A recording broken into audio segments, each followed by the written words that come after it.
Doctor Yunus সাহেবকে ধাক্কা মেরে ফেলে দিয়ে আপনি ক্ষমতার চেয়ারে বসেন, আপনি আসেন।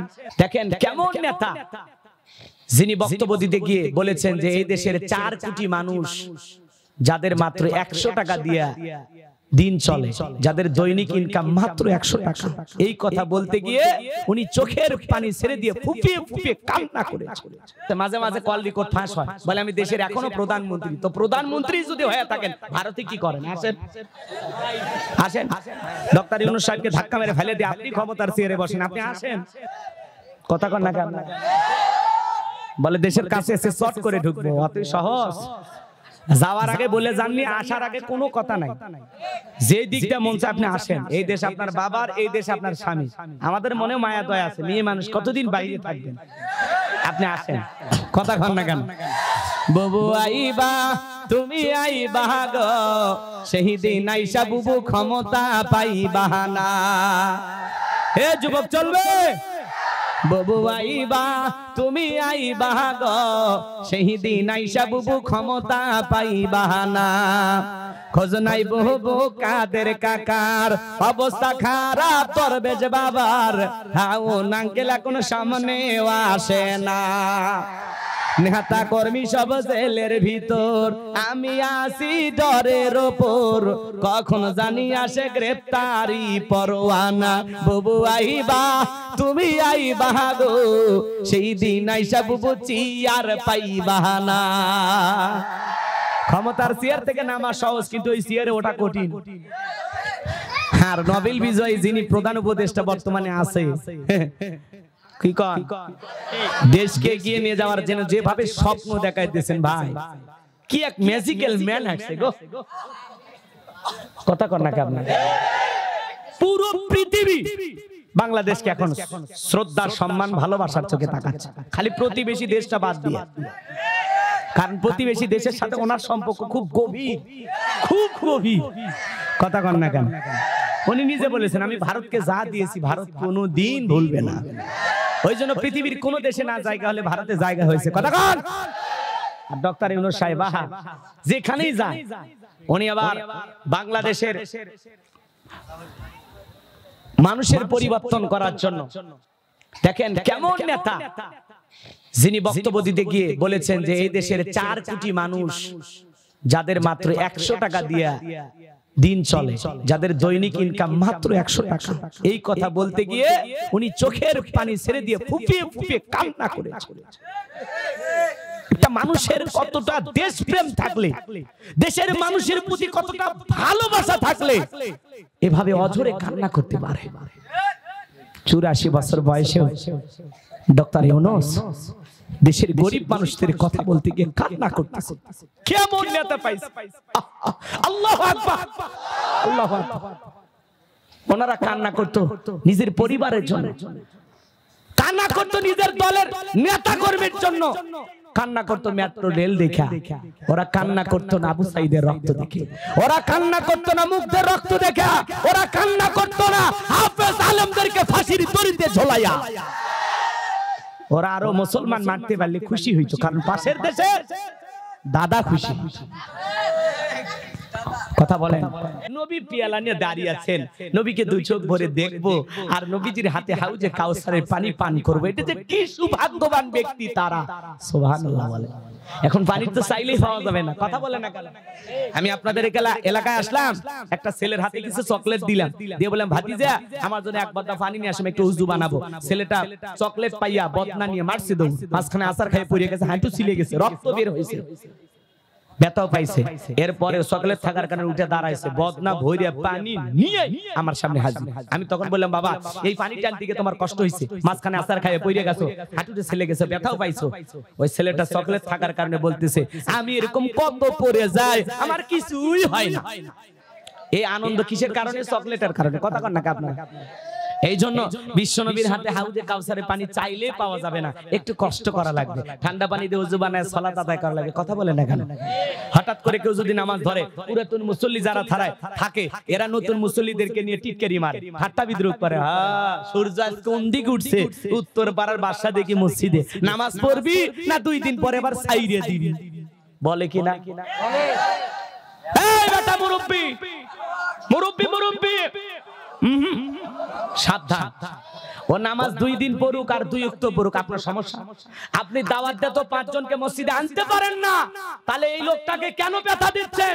আপনার এই কথাটা শুনে কাল থেকে যদি আর মসজিদে না আসে, আল্লাহর কাছে কি জবাব দেবেন? এই বেটা, এই কথা বল না কে? মসজিদে আসছে টিটকারি না, ঠাট্টা বিদ্রুপ না, দোয়া করেন ভাতিজা তুমি মসজিদে আসছো, আলহামদুলিল্লাহ দিলটা আমার ভরে গেছে, আল্লাহর কাছে দোয়া করি আল্লাহ যেন মৃত্যু পর্যন্ত তোমাকে মসজিদে এসে জামাতের সহিত নামাজ আদায় করার তৌফিক দান করেন। ভালোবেসে বুকে টানেন, ঘৃণা করাবেন না, কথা বলেন। আপনার কাজ হলো মানুষকে ভালোবাসা দেওয়া, আর আপনি কি বলেন? আপনার আচরণে, আপনার ব্যবহারে একজন মানুষ যদি মসজিদে আর না আসে, কি জবাব দেবেন? কথা বলে। মসজিদ গুতাগুতি করা জায়গা? পারলে আসরে নামাজ পড়ে লোকটারে নিয়ে এক কাপ চা খান, মিশেন, ভালোবাসা দেন যে ভাতিজা তুমি মসজিদে আসছো। ও তখন বুঝুক না রে মসজিদে গেছি আমি, আহা লোকজন যেভাবে মহব্বত করে, ভালোবাসে, আমার নিয়ে চা খা, গল্প করে, কি ভালোবাসা দিচ্ছে, কথা বলেন না। আর আপনি বলেন 2 দিন পড়বি আবার ছাইরে দিবি না, তো আল্লাহর সাথে ঠাট্টা বিদ্রুপ করিস না, কথা কর। ও মানে মসজিদে সিসি ক্যামেরা, কে আসে কে যায় খবর রাখ, ভালো হয়ে যা। যুবক ভাই একটু দাঁড়িয়ে রাখছে, ওটা নিয়ে সমালোচনা এলে নিয়ে আপনার টেনশন করা লাগবে। কি অবস্থা, কি খারাপ হচ্ছে? স্লিপ দেন। হ্যাঁ, স্লিপ দেওয়ার কারণ কি?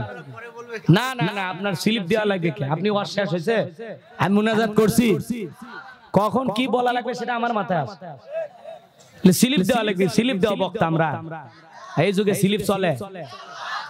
কি কাহিনী কম, স্লিপ দিবেন না, স্লিপ দেওয়ার দিন আছে। কিসের ভয় করেন আপনারা? মহিলাদের ওয়াজ করি না, পুরুষের ওয়াজ করি, দেশের ওয়াজ করি না, বিদেশের ওয়াজ করি, এলেন আপনার টেনশন আছে? কখন কি বলা লাগবে আমি বুঝবো। দাওয়াত দিবেন, হাদিয়া দিবেন, এখন ওয়াজ শুনেন, কথা হবে না, কথা আমি বলবো, কথা কন না কেন? আর যদি পরামর্শ দেওয়াই লাগে ঘরের ভিতর দিবেন, দিয়ে মঞ্চে নিয়ে আসবেন। মঞ্চে আসার পরে কোনো স্লিপ চলবে? হ্যাঁ, সভাপতি দেখে কিছু বললাম, অন্য মানুষ হলে খবর আছিল, কি বলবেন? আমরাই কষ্ট দিয়ে লাভটা কি, কথা বলেন না কেন? কি চাচা স্লিপ দেওয়া যাবে? আর কোন স্লিপ চলবে না, যেহেতু ওয়াজ এখন শেষের দিকে, কিসের স্লিপ দেন? কি ভয় পাইছেন নাকি? ডক্টর ইউনূসের কথা বলাতে রাগ করছেন? দেশের বর্তমান প্রেক্ষাপট নিয়ে কথা বলা রাগ করছেন? নির্যাতিত মাজলুম অসহায় মুসলমানদের পক্ষে কথা বলায় কি আপনারা রাগ করছেন? তাহলে ওই দিকে যাওয়া লাগবে কেন? সময় মতো যাবে, ওদের 2-3 মিনিটের ওয়াজ করলে হবে, আর এমনি ভালো, কথা কয় না কেন? কষ্ট হচ্ছে? তাহলে এই দিক যুবক বয়সে একটু দাড়ি রাখলে ওইটা নিয়ে সমালোচনা করে। এই বয়সে দাড়ি রাখলি, দাড়ি রেখে বউ নিয়ে ঘুরতে গেছে, বলে ভাবি আসসালামু আলাইকুম, সাথে চাচার খবর, কথা কয় না কেন? বাড়িতে এসে বউ রাগ করে যে বাইরে তোমার সাথে যাওয়া যায় না কেন? কয় আমারটাকে ভাবি আর তোমারটাকে চাচা। যেই বউ নবীর সুন্নত দাড়িকে মহব্বত করে না, ওই বউ আপনাকে 100% ভালোবাসা দিতে পারে না, কথা বলে ঠিক কি না? দাড়ি হলো পুরুষের সৌন্দর্য, পৃথিবীর সকল নবীদের মুখে দাড়ি ছিল, সুবহানাল্লাহ। দাড়ি রাখলে পুরুষকে পুরুষের মতো মনে হয়, দাড়ি ছাড়া পুরুষকে ভালো লাগে না। মহিলারও দাড়ি নাই, পুরুষেরও দাড়ি নাই, পার্থক্য বোঝা যাবে কি দিয়ে, কথা কন না কেন? অনেকেই বাড়ি থেকে দূরে সফর করেন, আপনারা ধরেন এই দিনাজপুর থেকে আপনারা ঢাকায় যাচ্ছেন, বাস দুর্ঘটনায় আল্লাহ না করুক আপনি মারা গেছেন, পকেটে টুপিও নাই, মুখে দাড়িও নাই, তখন মানুষ কি করবে? যেটা মুসলমান অমুসলিম বুঝতে হলে কি করা লাগবে? কাপড় খোলা লাগবে, কথা কোন ঠিক কিনা? এই জন্য ভাইরা আমার এখনো সময় আছে, হয় দাড়ি না হয় টুপি, দুইটার মধ্যে একটার ব্যবহার করবেন মুসলিম হিসাবে। খবরদার যুবক, দাড়িতে ব্লেড লাগায়, দাড়ি রাখে দাও। দাড়ি রাখলে পুরুষের একটা আলাদা, আমি আর বলবো না, রাগ করছেন নাকি আপনারা? বুঝতে নেন, এজন্য দাড়ি রাখবেন। নবী মুহাম্মদকে ভালোবাসে, দাড়ির ভিতরে আছে প্রেম, কার? নবী মুহাম্মদের ভালোবাসা আছে, কথা বলেন ঠিক কি না? আমার নবীর সুন্নতকে ভালোবাসি, কথা বলেন ঠিক কি না? আর নবীর সুন্নতকে মুহাব্বত করা মানে নবীকে মুহাব্বত করা, আর নবীকে মুহাব্বত করা মানে নবীর সাথে একই জান্নাতে থাকা, সুবহানাল্লাহ। মানে হাব্বা সুন্নতি ফাকাদ আহাব্বানি ওয়া মান আহাব্বানি কানা মাই ফিল জান্নাহ, সুবহানাল্লাহ। আল্লাহ যেন নবীর সুন্নত মুহাব্বত ভালোবাসা আমাদের কলিজার ভিতরে দান করেন, জোরে বলেন আমিন। আমার ভাইয়েরা, হাউজে কাউসারের পানি পান করতে গেলে কাজ করতে হবে দুইটা আঙ্গুল তুলে বলেন কয়টি? দুইটি। আর জোরে আল্লাহ তাআলা সেটা 2 নাম্বার আয়াতে জানিয়ে দিলেন, ফাসাল্লিলি রাব্বিকা ওয়ানহার। বলেন বলেন, ফাসাল্লিলি রাব্বিকা ওয়ানহার। 1 নাম্বার হলো রবের উদ্দেশ্যে সালাত আদায় করা লাগবে। ফাসাল্লিলি রাব্বিকা, রবের উদ্দেশ্যে সালাত। নামাজ হবে একমাত্র কার জন্য? কুলিন্না সালাতি ওয়া নুসুকি ওয়া মাহইয়ায়া ওয়া মামাতি লিল্লাহি রাব্বিল আলামিন।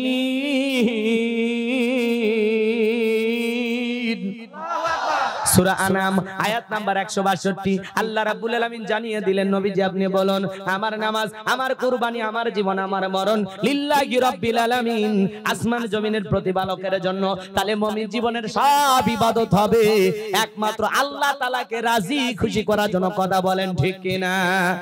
তাহলে নামাজ হবে কার জন্য? ফাসাল্লি রাব্বিকা ওয়ানহার, রবের উদ্দেশ্যে সালাত আদায় করা লাগবে। যেমন তেমন নামাজ পড়লে হবে না, নামাজ নামাজের মতো আদায় করা লাগবে।